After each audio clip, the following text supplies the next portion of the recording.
Hello friends, स्वागत है आपका मेरे यूट्यूब चैनल पे। और आज हम बात करेंगे कुछ इंपॉर्टेंट एमसीक्यूज़ की जो डिफरेंट एग्जाम्स में पूछे जाते हैं और इनका भी एनवीएस के एग्ज़ाम में उतना ही इम्पोर्टेंस है। तो पहला क्वेश्चन हमारे पास है, how can you open a link in a new web browser window. जैसा कि आपने देखा होगा कि बहुत सारे लिंक्स किसी वेब पेज पे दिए होते हैं, उन पर क्लिक करने पे एक नया यूआरएल खुलता है, एक नई वेबसाइट में हमें रिडायरेक्ट कर दिया जाता है। तो अक्सर या तो एक नया टैब या नया विंडो खुलता है, अदरवाइज ओल्ड विंडो पे ही हमें वो चीज़ डिस्प्ले होने लगती है। तो HTML में एक एंकर टैग होता है, ए फॉर एंकर, जो कि यूज़ किया जाता है किसी भी लिंक को एक यूआरएल देने के लिए। तो इसमें href ये एक कीवर्ड है, इसमें हम यूआरएल डालते हैं उस वेबसाइट का। इसके अलावा टारगेट की वैल्यू सेट करते हैं, न्यू, ब्लैंक, ओपन, टॉप। तो इन सब के बेसिस पे ये डिसाइड होता है कि हमारा जो नया यूआरएल हो नई विंडो में खुलेगा कि पुराने में ही खुलेगा। तो इसका आंसर होगा ब्लैंक। मैं आगे आपको एक्सप्लेन करूँगा कि कैसे डिफरेंट डिफरेंट चीज़ें इसमें होती हैं। तो ये हमारे पास डिफरेंट डिफरेंट ऑप्शंस अवेलेबल हैं। ब्लैंक, जब भी टारगेट का वैल्यू ब्लैंक सेट होगी तो सेम विंडो पे, न्यू विंडो पे या फिर न्यू टैब में हमारा यूआरएल खुलेगा। अगर सेल्फ होगा तो उसी ही विंडो पे खुल जाएगा। अगर हम कुछ भी नहीं लिखे, माना मैंने टारगेट सेट ही नहीं किया, तो बाय डिफ़ॉल्ट उसे सेल्फ माना जाता है। तो सेल्फ जो है वो बाय डिफ़ॉल्ट इसका टारगेट होता है, मतलब कि लिंक उसी विंडो पे खुल जाएगा और जो ओल्ड कंटेंट है वो हट जाएगा वहाँ से। उसकी जगह पे नया यूआरएल पे जो भी हमारे वेबसाइट होगी या जो भी कंटेंट होगा वो डिस्प्ले होगा। पेरेंट और टॉप इसके दो अदर वेरिएंट्स होते हैं जो कि फ्रेम्स के केस में जनरली यूज किए जाते हैं। जब एक विंडो के अंदर एक और विंडो होती है तो उस केस में ये इसका यूज़ किया जाता है, पेरेंट एंड टॉप का। कि टॉप में क्या होगा कि जो पेरेंट विंडो होगी उसकी फुल विंडो पे हमारा नया वाला यूआरएल खुलेगा, और पेरेंट के केस में क्या होगा कि पेरेंट फ्रेम में वो खुलेगा। तो ब्लैंक और सेल्फ सबसे इंपॉर्टेंट इसमें यही दो है। Blank means new window and self is default. अगर टारगेट में कुछ लिखा नहीं गया है तो बाय डिफ़ॉल्ट वो सेल्फ को लेगा और उसी विंडो पे खोल देगा नया यूआरएल। नेक्स्ट क्वेश्चन है, what will be the output of fix -6.34 with reference to Visual Basic. जैसा कि आपने देखा होगा एनवीएस के सिलेबस में विजुअल बेसिक भी है, तो उससे रिलेटेड फंक्शंस या फिर उसके जो बेसिक्स हैं वो भी एग्जाम में पूछे जा सकते हैं। तो उसमें से एक फंक्शन होता है फिक्स। तो इसमें आंसर होगा -6। अब ये कैसे होगा ये मैं अगले स्लाइड में आपको बताऊंगा। तो जो फिक्स है, फिक्स फंक्शन क्या करता है कि जो भी वैल्यू दी गई होगी उसके इंटीजर पार्ट को एक्सट्रैक्ट कर लेता है। इसमें -6.34 में इंटीजर पार्ट क्या है, -6 विथ साइन। वो पूरा का पूरा एक्सट्रैक्ट कर लेगा और जो डेसिमल पार्ट होगा उसे हटा देगा। इसके अलावा एक सिमिलर फंक्शन होता है इंट। तो दोनों की फंक्शनैलिटी में थोड़ा सा डिफरेंस है, तो मैं उसको आपको आगे बताता हूँ। इंट और फिक्स दोनों दोनों ही फंक्शन जो हैं वो इंटीजर पार्ट रिटर्न करते हैं ऑफ अ नंबर का, बट इनमें स्लाइटली एक छोटा सा डिफरेंस होता है नेगेटिव नंबर के केस में। पॉजिटिव नंबर के केस में क्या होगा, चाहे मैं इंट करूँ चाहे फिक्स करूँ, वो क्या करेगा, जो जो भी नंबर दिया होगा उसका इंटीजर पार्ट रिटर्न कर देगा। जब भी नंबर नेगेटिव होगा तो इंट और फिक्स दोनों डिफरेंट डिफरेंट आउटपुट देंगे। इंट क्या देगा, जो भी नंबर होगा उससे छोटा या उसके बराबर का नंबर रिटर्न करेगा अगर नेगेटिव नंबर होता है। तो इस केस में क्या है, -99.8 है, तो first negative number less than और इक्वल टू दैट नंबर। तो 99 से जो इससे जो छोटा नंबर क्या होगा, 100 होगा, तो ये 100 देगा। और फिक्स के केस में क्या होगा, just greater than that number. Fix के केस में क्या रिटर्न करेगा, -99, क्योंकि -100 इज लेस देन -99, -99.8। तो नेगेटिव के केस में ही दोनों में डिफरेंस है, पॉजिटिव के केस में दोनों एक ही तरीके से बिहेव करेंगे, फिक्स एंड इंट।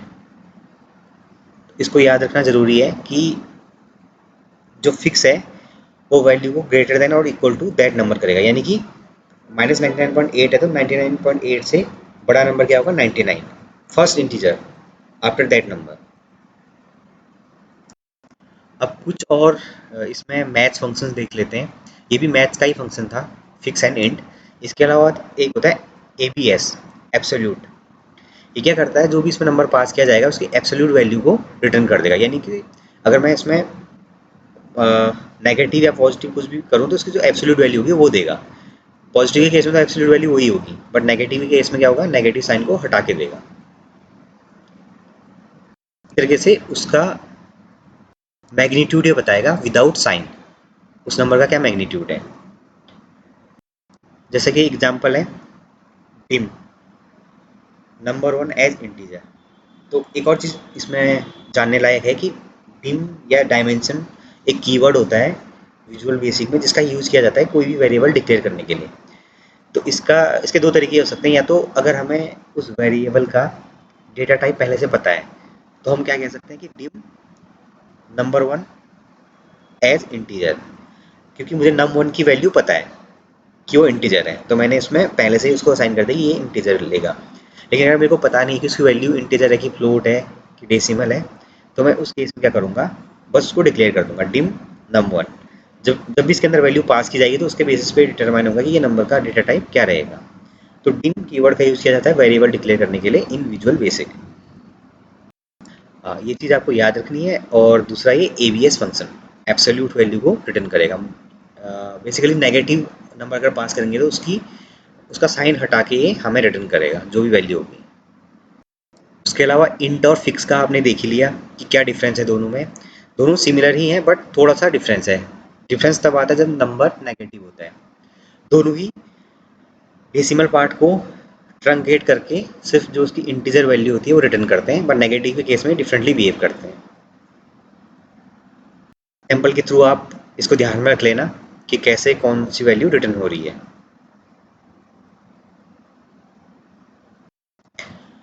कुछ और फंक्शंस देख लेते हैं, जैसे कि एक आर_एन_डी है, रैंडम नंबर, जो कि यूज़ किया जाता है रैंडम नंबर जनरेट करने के लिए। तो ये क्या करता है, रैंडम नंबर जनरेट करके देता है। इसके अलावा एक है एसक्यूआर। ये क्या करता है, किसी भी नंबर का जो इसमें पास किया जाएगा उसका स्क्वायर रूट हमें निकाल के देगा। इसमें एक इंपॉर्टेंट फंक्शन और है जिसका नाम है एसजीएन साइन। इसमें कोई भी नंबर पास करेंगे तो उसका ये साइन हमें एज अ नंबर रिटर्न करेगा।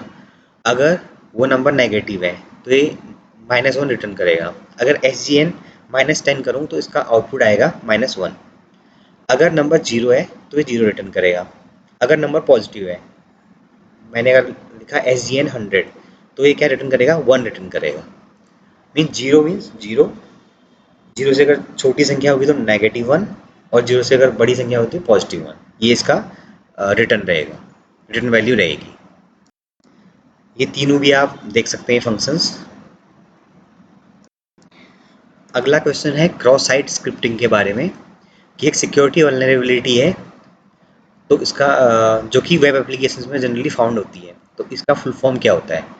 क्रॉस, जैसे कि मैंने पहले ही बता दिया है, एक्सएसएस का मतलब होता है क्रॉस साइट स्क्रिप्टिंग। तो इसमें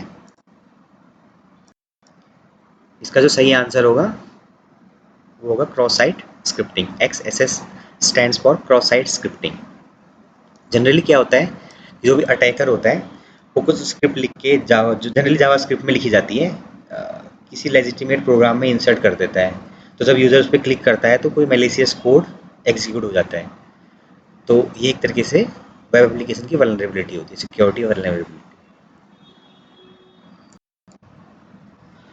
अगला क्वेश्चन है कि which of the following HTML tags define root of an HTML document. जो HTML डॉक्यूमेंट होता है, क्योंकि हमने देखा कि HTML, XML ये सारे ट्री स्ट्रक्चर को फॉलो करते हैं, तो उसमें एक एलिमेंट होता है जिसको रूट एलिमेंट बोलते हैं, जिसका होना बहुत ज़रूरी है। एक तरीके से इसका रूट से ही सारा कुछ डिराइव होता है। तो HTML के अंदर जो HTML टैग है वो काम करता है एक रूट एलिमेंट का। HTML के अंदर बॉडी H6 H1 ये कुछ नहीं, HTML is the root element of HTML document. अगला क्वेश्चन फिर से HTML के बारे में है कि how many heading levels are available in HTML। तो HTML में हमारे पास कितने हेडिंग लेवल्स अवेलेबल हैं? तो HTML में हमारे पास 6 heading levels are available. They are from H1 to H6। H1 जो होगा वो सबसे बड़ा, सबसे प्रोमिनेंट हेडिंग जो होगी वो H1 होगी। H1 से H6 तक जाने में हेडिंग का साइज धीरे धीरे छोटा होता जाएगा।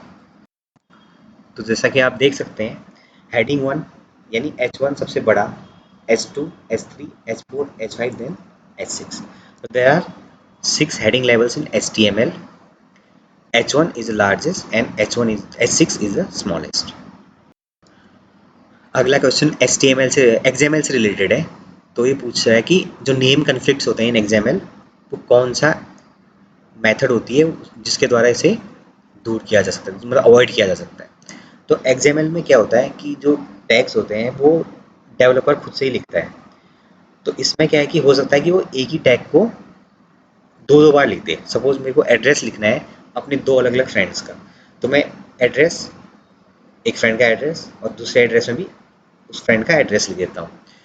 तो कैसे ये इसमें फिर कन्फ्लिक्ट आ जाएगा, क्योंकि एड्रेस नाम से ही दो अलग अलग चीज़ें चल रही हैं, दो टैग मैंने एड्रेस के बना दिए हैं। तो ये एक मेथड होती है जिसको बोलते हैं नेम स्पेसेस। तो इसका आंसर होगा name spaces. Name spaces are use to avoid the conflict of naming. Naming conflict को अवॉइड करने के लिए नेम स्पेसेस का यूज़ किया जाता है।